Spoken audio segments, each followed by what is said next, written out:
Broadcasting live from atop the Rocky Mountains, the crossroads of the West. You are listening to the Liberty RoundTable Radio Talk Show. Happy to have you along, my fellow Americans. Sam Bushman, hard-hitting news the networks refuse to use, starts now. Promoting God, family, and country, protecting life, liberty, and property in the traditions of our founding fathers. Dr. Scott Bradley with me, freedomsrisingsun.com. Our goal to break down the weekly Q&As on the Constitution every Thursday evening, 7 p.m. Mountain Time by the good doctor. To learn more, to get your sign-up ticket to participate, freedomsrisingsun.com. We're going to chat about the ongoing Venezuela saga, the seizure of the Russian oil tanker, the shooting in Minnesota, the LDS church shooting in Salt Lake City, Netanyahu and Trump agree to greater military action against Iran, and why the heck is the United States so dedicated to Israel? The shift of conservatives in favor of what they call Affordable Act, really Obamacare. I guess it's really Romney care. We've mentioned that from the very beginning, and no wonder the Republicans play there against it when they want brownie points, but prove they're for it when push comes to shove. Happy to have you along, my fellow Americans. Dr. Bradley, welcome, sir. Well, good morning to all. And, we've got a whole fresh new week here, guys. The air's not even been breathed over. We ought to make the most of this week. So, let's kind of keep our antennas up and do the right thing, because to tell you the truth, there's plenty out there choosing the wrong. Amen to that. We're banging on all the cylinders, ladies and gentlemen, with a simple agenda. That is to promote God, family, and country in the traditions of our founding fathers, to keep the legacy of the supreme law of the land alive and well, repeat with its checks and balances. We don't seek for power. We seek to pull it down as we await our Savior to return. Welcome to the show. The ongoing Venezuela saga, Doctor. I don't even know how to tell you. The debate's on, and conservatives are divided. Some conservatives are saying, hey, you got to follow the Constitution. Ron Paul, Judge Andrew Napolitano, Sam Bushman, Scott Bradley among them, that, hey, he can't do that. It's unconstitutional. Others would say, well, the ends kind of justifies the means. He's got to do it with a derelict Congress that won't act. He has no choice. The problem is I see both sides, but I still stand with the Constitution. The conservatives are divided. The liberals are apoplectic about this thing. Doctor, break it down for us, will you? This is a very complex, a huge subject, and I've said so many times on your show, it sounds like I'm a crank, that almost every second-term president really steps in it when they get into their second term in international affairs. This is exactly what's going on. Of course, it's not just Venezuela, it's all over the world. But the fact of the matter is, if we were going to really do this justice, we'd want to take a whole show and then we'd have a lot left over. But think about it for a minute. We have, sadly, I've looked at this from a lot of different angles. We have abandoned the constitutional republic. We are now in an empire kind of environment. And people say, oh, well, the United States has always been an empire. If that's the case, it's a very sad scenario. And ultimately, finally, you look at what happens to every empire. I don't care if it's, Nebuchadnezzar's, or it's Alexander the Great's, or if it's Caesar's, or if it's Tojo's, or if it's Adolf's. Every empire, the Roman Empire, whatever, ultimately and finally is dragged to its death by someone that tries to seek or seize the ultimate power. What you have, basically, and this is just a snapshot. These Q&As we do is just a snapshot of last Thursday night. It doesn't mean that anything goes away after that or anything's been fully addressed, but we would be a voice of warning that as Caesar addresses more and more accrual of power, we get farther and farther away from the Republic. And Madison warned us extremely about this, both in the convention in 1787 and towards the end of his life, as he was, having some of his writings compiled, later writings. So this thing with Venezuela, we have got Trump speaking like he is the emperor. Hey, I think it'd be so cool if Rubio was the president of Cuba. Again, I'm saying it's way beyond the Venezuela thing. He literally has made comments like that.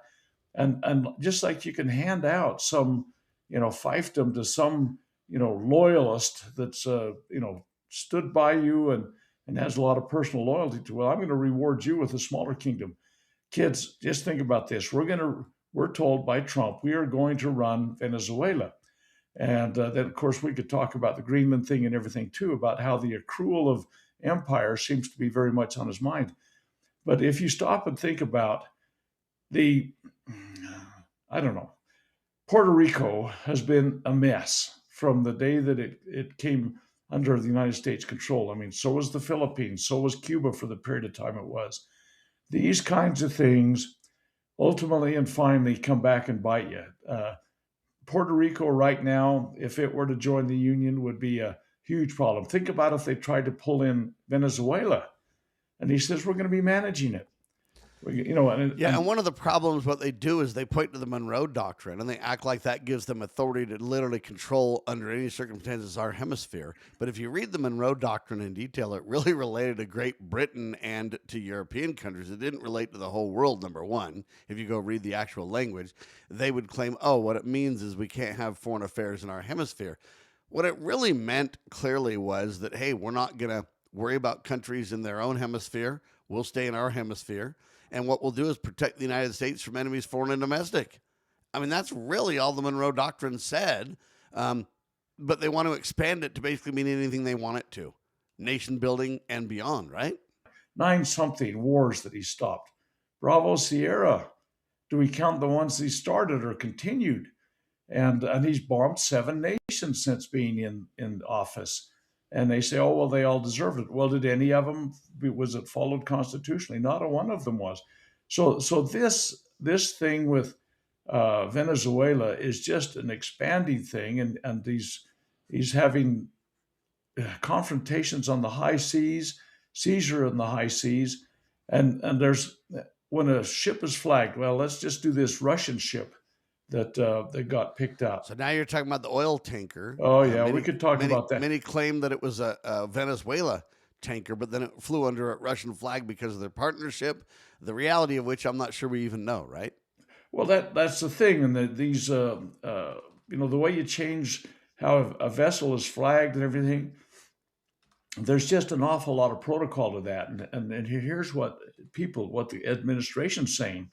Well, this ship changed flags mid-journey. Okay, so it's out in the deep water, and it changed to a Russian flagged ship. And so they're saying, no, we can't. Well, no, heavens no. If it doesn't happen, while they're in a port and they change it, they get all their paperwork done, we are straining at gnats and swallowing camels. It's kind of like the buckaroos are out there running things on the high seas. And, somebody's looking to get a shooting match someday. So far, Russia was escorting this vessel, and they chose not to, intervene when the United States interdicted and seized the vessel. I don't know if that's going to be the case all the time, or how long it takes. I mean, United States. And I'm not defending Russia, but in Russia's defense, they held restraint, right? Russia was the adult in the room. That's kind of the bottom line. I think Iran's the adult in the room. I hate to say that. I mean, I know we're supposed to get to some of these topics we talked on Thursday. There's so many interplays on all of these things. It's almost like you got to lay the cards on the table and pick up each one as you go. But here we have Iran. They got a lot of turmoil in their country. They've got pushback. Trump has said, hey, you shoot any of these people, we'll shoot you. Wait a minute, we got turmoil in our country. Look what's happened in Minneapolis. And we've had American citizens die. And Trump is doing this big blustering buffoon kind of thing on the sidelines. I mean, trust me, I'm not in the camp in favor of the mullahs, but I'm saying it's where presidents screw up in their second administration. I mean, and when Netanyahu, again, this is another subject. Netanyahu comes and sees Trump, and here we got this thing saying, well, we may have to have another military intervention, whether it's to make sure they still stay in the dark ages or development in other weapon systems, or, by the way, if the protests that are going on in their country are being somehow, opposed by the regime. And all of these things is none of our business. It's Amen to nothing. that. The problem is we're using the Monroe Doctrine to claim we're on stable ground. We're using case precedent where Congress has been derelict in their duty, turning more and more authority over to the president. Congress becomes inert or feckless, whereas the president seems to seize more and more power. Whether it's the ongoing Venezuela saga, whether it's the Russian oil tanker, we're stepping in it all over the world and violating the supreme law in the process.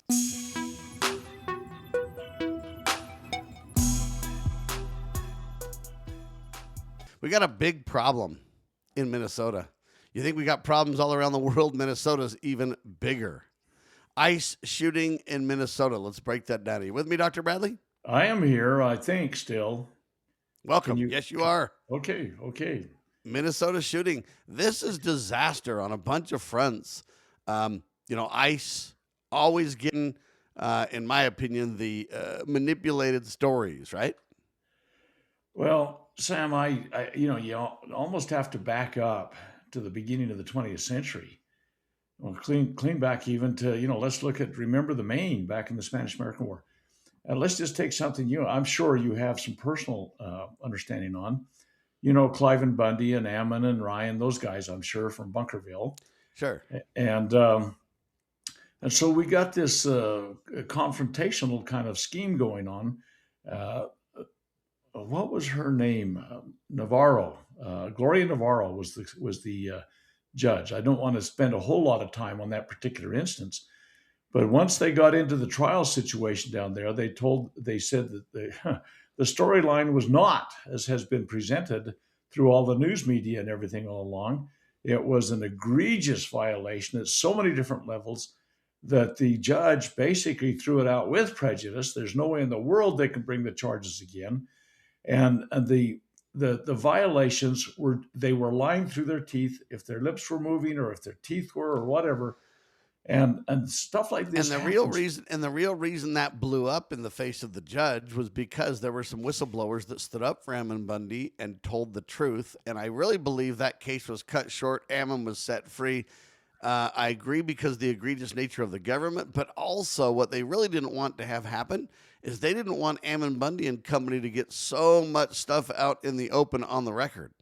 Absolutely. Because it would have shown we knew the government was derelict and abusive and everything else, but it would have proved names and people and associations and who recommended or who demanded what. And the judge didn't want that coming out. And so on one hand, it was a great day for Ammon because we realized how corrupt the government was, but they also stopped the real details that we needed on that case.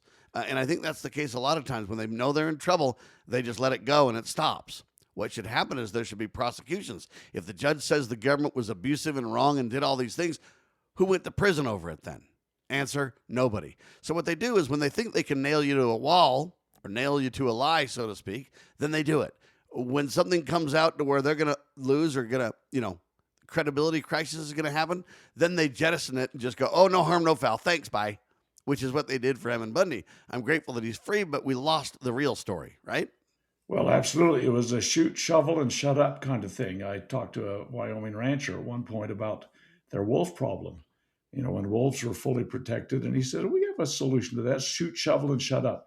So it was a cover-up job. What happened with the Bundys? Okay, fine. Okay, we could go to, I don't care what big issue, hinge point issue you look at.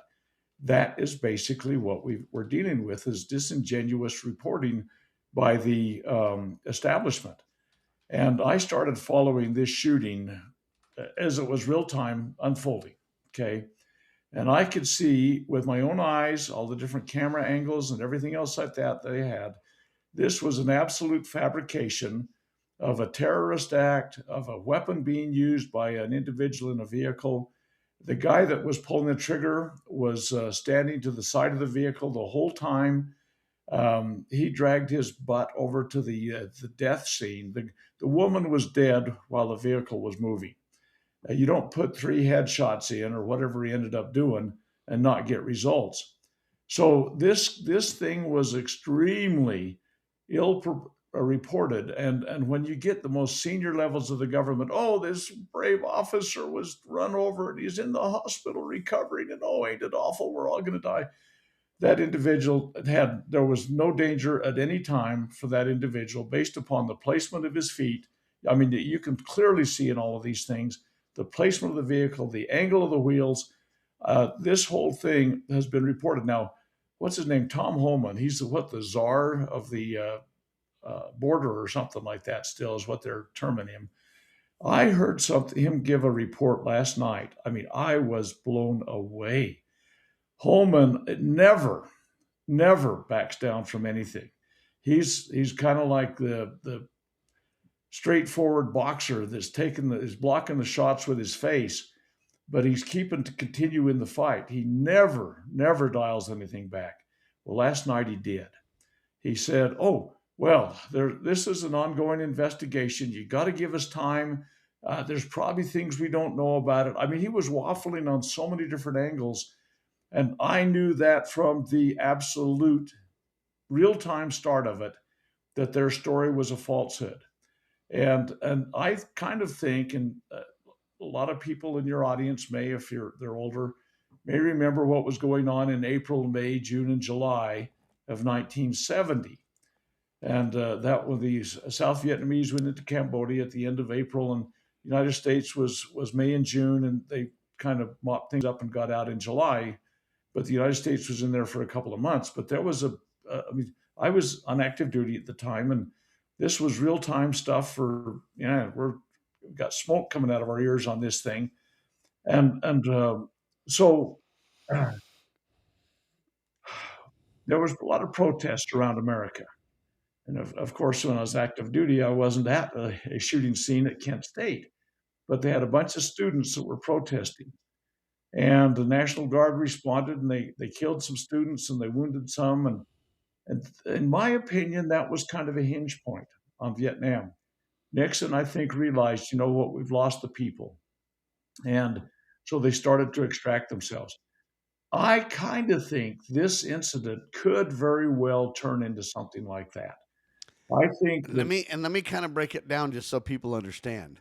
So, are there illegals and protesters doing things that they ought not do? Without question, no doubt about it. Are there illegals in the country, and do they need to be removed? Absolutely, no doubt about it. However, when you take instances where mistakes are made intentionally or otherwise, and then you don't admit to those mistakes, you might win that battle, but you lose the war, so to speak. In other words, you can't have the people back the government when they can see with their own eyes or, something wrong. So now the protesters are protesting the fact that this, person got shot. So now it's not even whether you're for or against ICE. It's now a question of, if we say anything, we're supposedly against ICE and Tom Holman. Well, no, we're not against or for anybody. We stand on truth. We're truth tellers. We stand on principle. And when truths are obliterated by lies, I don't care which side says them, it's wrong. And when we have a situation where, hey, we used to hold the moral high ground, and because we're going to cling to the fact that we're always right or we're always the good guys, even when it's not true, we lose the moral high ground. Isn't that what this is about, Doctor? Well, there are so many things that are playing. Exactly what you're talking about is the issue. And I think that the optics on this thing and everybody that will take the time to carefully analyze, when it first started up and we started getting feeds of different videos, everybody has a camera and everything like that. I probably, let's just say there were 30 different angles. I probably watched each of those 30 angles 30 times. And it was, there is nothing that would indicate that the original story by the administration about this brave officer that's on death's door and has been run over by a terrorist and all this kind of stuff, everything just unraveled, and it continues to do so. It's kind of like the Charlie Kirk 30-06 story. And it's just kind of gone quiet, and they're doing their thing. But the fact of the matter is, every time somebody jumps on something and puts these stakes in the ground without having all the facts, seek the facts before you speak whatever you're doing. And I tell you, oftentimes, my personal adage is not trust but verify, which is what Reagan's was. Mine's distrust until verified. And I put in an inordinate amount of time reviewing this, I cannot possibly imagine, unless it's a total fabrication being completely woven out of whole cloth, what the administration's position on. And again, Holman started to walk that back a little bit, in my opinion, last night when I watched one of his interviews. And he never, like I say, he's the bull in the closet, the head down, straightforward boxer that continues to push the fight. And last night, he stepped back into the ropes. And so I think that this may change some of the momentum, and there's got to be an approach. By the way, did you see Jesse Ventura go back to his old high school and stand on the steps out in front and cheer them on? You know, he's a Minnesota guy. Yeah. He says, I only served 1 term as governor. He says, maybe I need to come back. I mean, Well, and the problem for the Trump administration is when we start to ignore the Constitution, ignore Congress, and start to nation build and everything else all around the world, invade sovereign countries, capture leaders, run foreign nations, this kind of stuff. And then we start to see domestically here where something happens, and instead of saying, oh my gosh, we made the wrong decision on this, and being truthful, when people start to see more and more and more issues where they're going, I don't agree. Wait a minute, that's not what happened. Hold on a minute, they're not telling the truth. Credibility starts to erode quickly, and sadly, that's where Trump is starting to end up, where it's like, okay, he does a lot of good, agreed, but now there's a lot of bad that they're not admitting to, okay? And when that starts to happen, people start to leave. People start to say, no, I don't want to do that. Anyway, we've got more. We're going to talk about the shooting in Salt Lake City as well. That's got some interesting overtones. We'll talk about that. We also want to talk about Netanyahu and Trump, and this is kind of what I mean. Double down in Israel, even when Israel is committing war crimes. I mean, that's the problem, right? All right, we'll talk about it more in seconds. Dr. Scott Bradley, freedomsrisingsun.com.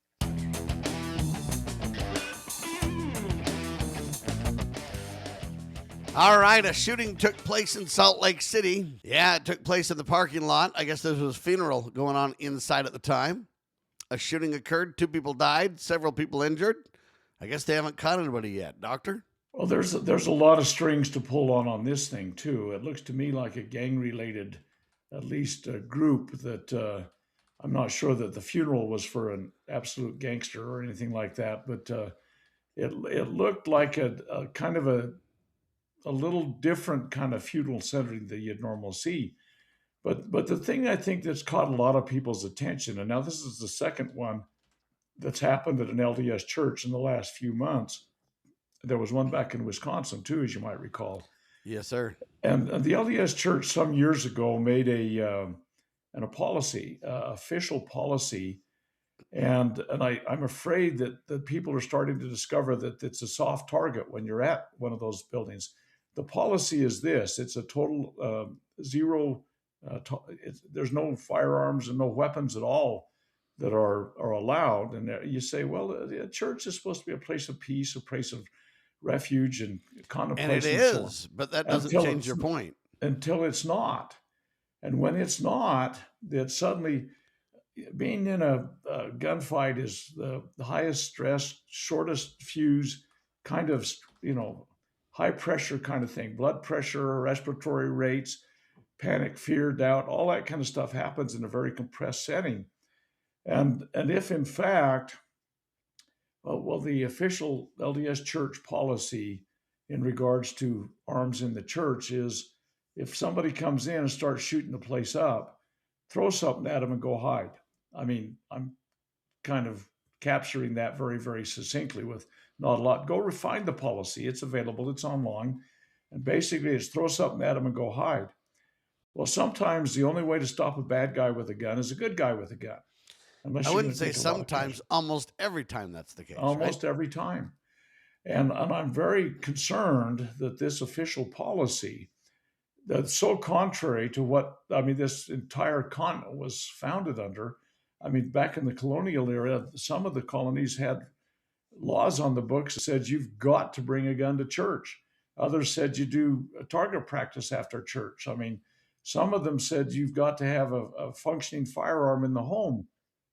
And it's simply, that's the basis of being able to take care of yourself. And people say, oh, well, that was in the days of the Wild West and the woolly, kind of rough and tumble kind of world of colonies.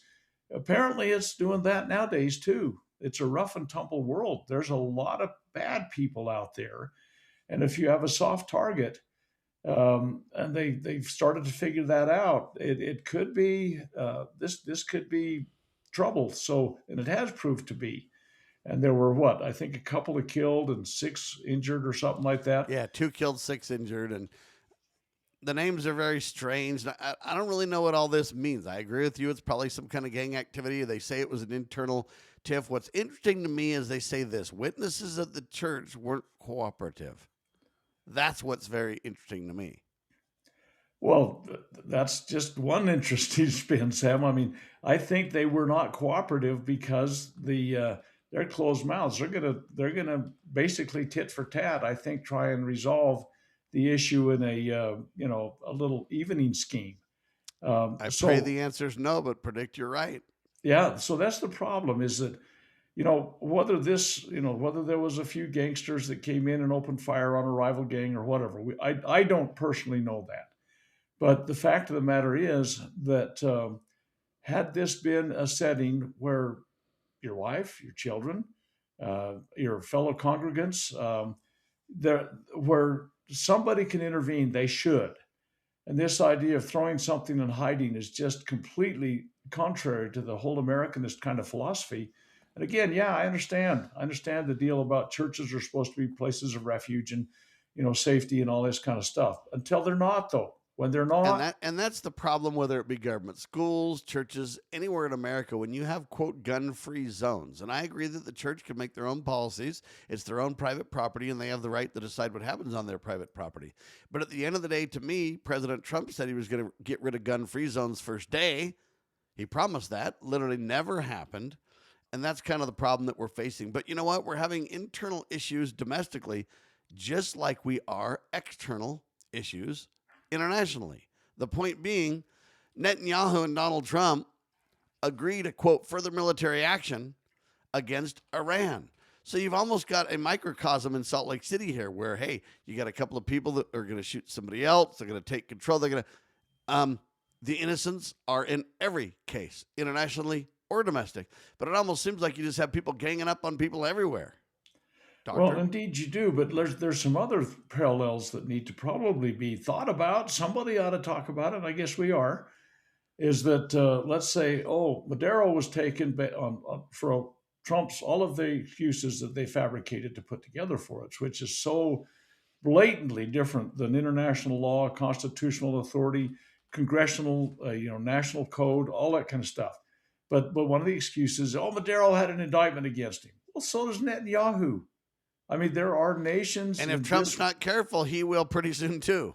Well, that's the thing is if somebody had tried to rappel onto the back patio of Netanyahu's summer home and grab him and his wife and take him away because of somebody had an indictment against him, it's not going to go. I mean, the World War III would have already been declared. Something else happens with another leader.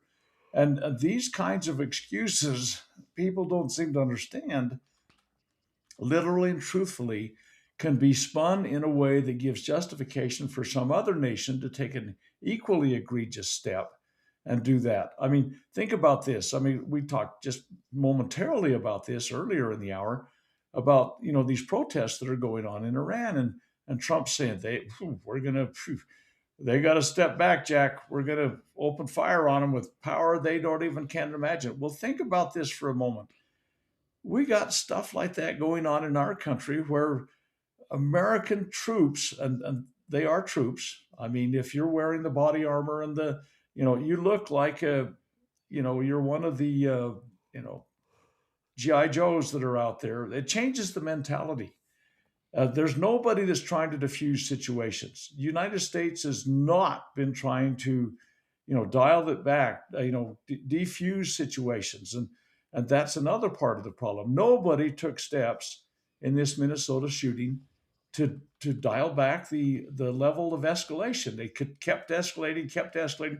And you know what Trump said in his interview last night, by the way, and I know I'm jumping all over the place, but all of these things are interrelated. He said, at the very least, these protesters were disrespectful of ICE.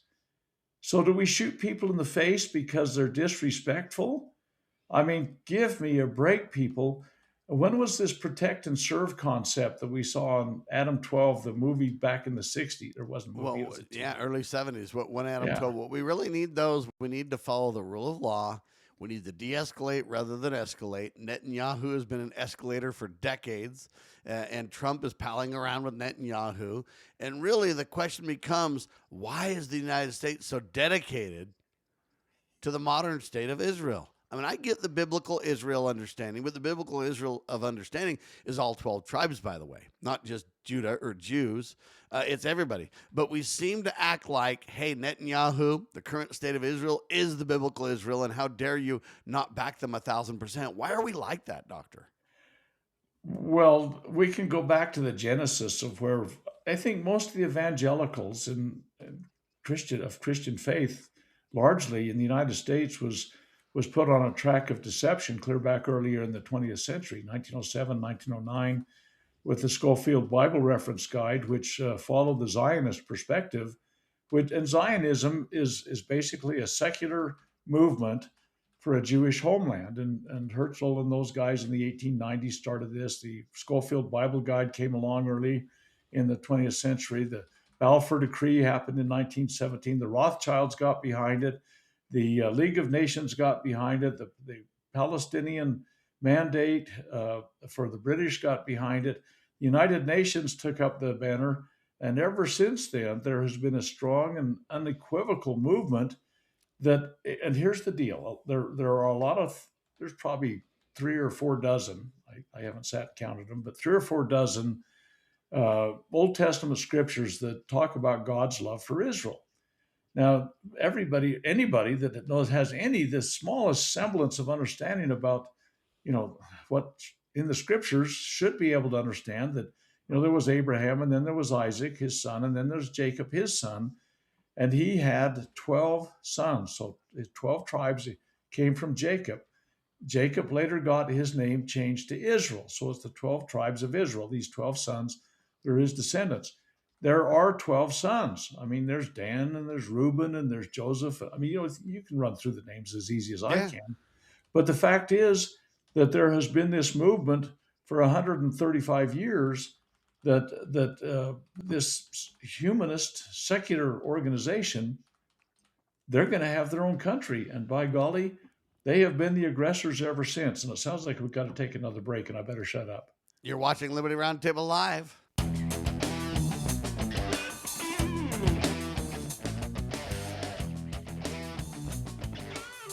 We're kind of mixing domestic and foreign discussions right now. We talked about the Russian oil tanker. We talked about the ongoing Venezuela saga. We've talked about Iran a little bit. We've talked about Russia. Then we're talking about the ICE shooting in Minnesota. We're talking about the LDS shooting in Salt Lake City. I know it sounds like we're all over the map, but I see a link between these two. Netanyahu and Trump agree to further military action against Iran. I mean, look, we're involved everywhere. And everywhere it seems like out of control escalation. Why is the United States so dedicated to Israel and Netanyahu? I don't know. I don't agree with it. I know that they basically jumped behind it forever. Now it's hard to disassemble. People are starting to wake up to that con game. All right. Trump says, hey, the U.S. will strike drug cartels in Mexico. Okay, now we're opening up the discussion in Mexico, Cuba, Venezuela. I mean, how many nations can we literally flex our, quote, muscle in and not have such serious blowback and or war end up happening? It's crazy. Well, speaking of domestic and protests, we're talking about protests in Iran. And if anything goes wrong in Iran, hey, we're going to take them on, shoot them, stop them. Got to take care of the Iranians. But you know what? What about protests in our own country? See, in the Constitution, the First Amendment, you have the right to peacefully assemble. You don't have the right to protest at all, folks. You say, well, Sam, you're just playing semantics. It's the same thing. No, it's not. Let me give you a quick example to make the point. We went to a church Friday night, and we had a private event. The public was invited. Why was it a private event then? Because everybody was invited to it, but it was on private property, a church. And we peacefully assembled. We had security there. We had safety. We had people express their views and opinions and speakers, and everybody clapped, and we had a great time. That's a peaceful assembly. But when you get on the streets and intimidate people, when you get on the streets and yell and scream and get in people's faces, when you block sidewalks, when people walking down the sidewalk feel intimidated, you're not peacefully assembling anymore. You're into a protest, and not very far behind, a very thin line, is a riot. So we went and talked to the protesters. We had about 400 plus people, 350 plus people in our event. It was a great event, a great closed door, small, event to promote constitutional sheriffs and to stop the violation of sheriff's office in the state of Washington. They want to destroy the office of sheriff. The state does. There's bills in the hopper to get that done. And the sheriff that we were there to support, Mr. Swank, Sheriff Swank, basically explained what was happening, okay? And we stand against it. Well, anyway, outside was a protest. When I was there was only a few people there, but eventually the protest swelled to be about 100 people. What happened was the mainstream press promoted the protest pretty much even above our peaceful assembly. It was shocking. But I went and talked to the protesters. Here's what happened. Go ahead. Leave us alone. You have illegal people. Leave us alone. Don't get violent with me. Don't you talk to me ever. Don't you get violent. I want to listen to what you guys have to say. I come over here pleasant to talk pleasant. No reason to get violent. That's the problem. That's why we come to violence. I want to listen to what you guys have to say. Will you tell me? There's no reason to stand in front of a vehicle and shoot a woman who's just trying to leave. The sheriffs up here aren't up here about place. I understand. I'm listening. Go ahead. Continue. She was murdered. Okay. And the person who murdered her ran off. But yet, this administration is protecting the murderers. So you're protesting right now the Trump administration? I go with you. I'm protesting anyone who supports the Trump administration. Okay. I'm not protesting anything. I'm standing up for the belief that You're it's standing wrong. up for what? I'm sorry? I'm standing up for the belief that it's wrong. Are police allowed to use deadly force just because they wish to? Are they? I would say no, of course not. Okay, so then why, regardless of the situation, why was a woman shot and why was our sheriff responding that that was okay? This is his quote. It's on my sign right here. Even if you're right, do you want to be dead right? Do you think that that's acceptable? I do not want to be dead right. Absolutely not. I like how you're avoiding answering that question. I'm not. Ask the question again. No, I don't need to You repeat said, do you myself. want to be dead right? And I said no. No, I said, here is a quote. Okay. And I asked you what you felt about that quote. Okay, say it one more time. I'm sorry. No, I'm not here for you. It says, even if you are right, do you want to be dead right? And I say no. Anyway, they're being a silent protest right now. I So understand. That's okay. I'm just answering and saying no, I wouldn't want to be dead right. No, certainly not. And do I believe in murder? Absolutely not. Then let us assemble here. I have no problem if you want to assemble here. Okay, so then why are you asking us questions? If I'm you not. know why we're here. No, I don't know why you're here. That's why I asked. You I'm just listening. nice. It was courteous. I know. He's just being I'm courteous. just listening. And I've answered Yeah, courteously. but that's all he's doing is that's courtesy. So I was listening to what you had to say. Help the blind man to see. I don't believe in murder. And I don't have any problem with you protesting here. I just wanted to learn what you guys had to say. I was just willing to listen. That's all. Thank you for listening. I don't have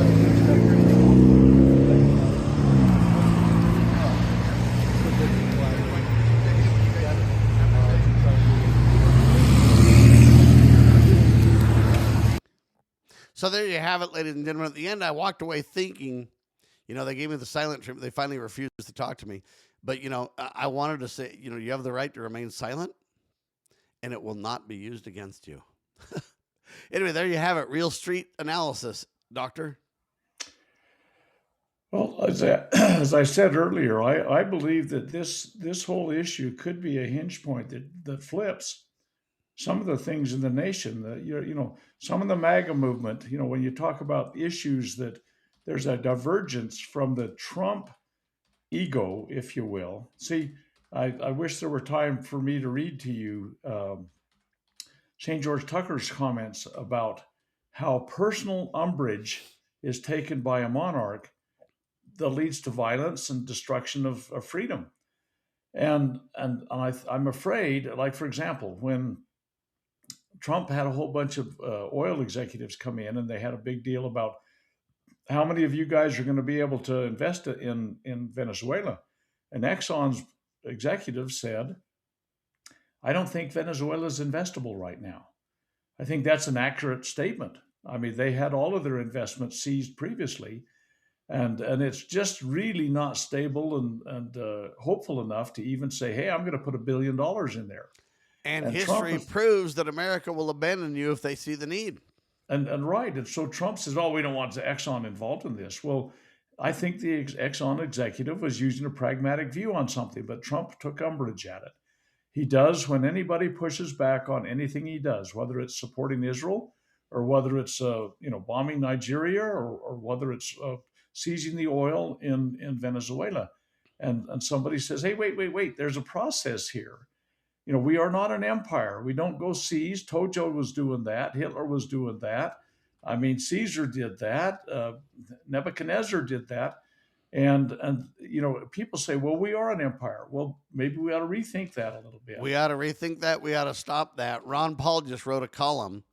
It says regime change and nation building are back. So if that doesn't spell it out, I don't know what does. The problem is we're getting more and more protests in America.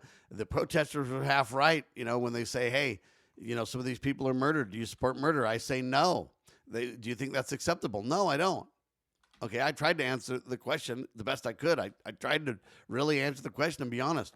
I don't agree with the protesters. I don't agree with the way they're going about it necessarily because they're intimidating folks on the streets that are innocent and have nothing to do with it. I have a problem with that. That's not a peaceful assembly when people feel intimidated. Nevertheless, at the end of the day, the protesters are starting to have some valid claims. And pretty soon, who agrees with whom? Don't know. But the last topic I want to really highlight quickly, the shift of conservatives in favor of the Affordable Care Act subsidies. This is disaster, Doctor. When they couldn't do anything, they voted 40 times against it. When they had the chance before, they failed. Now they're literally actively promoting it. The House just passed the return of the Affordable Care Act, if you will, right? Yeah, well, if you go back to the Alexander Pope statement about wickedness and evil, and it first endure, then pity, then embrace. And what has happened is that all of these, oh my goodness, ain't it awful, we're going to have the Affordable Care Act subsidies go away the end of the year, which it did. But everybody, not everybody, but virtually everybody now, conservative, quote unquote, and liberal, quote unquote, across the board is saying, well, healthcare is something we've got to do it better. And there's a lot of different programs, or medical savings plans, single payer, all sorts of subsidies. The point of the matter is the only reason that healthcare and insurance is out of control is because of government intervention. And government intervention, you get more and more of the bad stuff the more you have government involved in this kind of stuff. And but now the Democrats equally involved. That's right. And Mitt Romney was the guy that foisted this on the American. He claims to be a Republican, but Massachusetts never, to my knowledge, in the recent last 200 years, 150, has ever elected somebody that had baseline principles that were correct. And so what if Mitt Romney, a Republican, started it? It kept it going until Obama could get his through, and the Supreme Court screwed up with their ruling.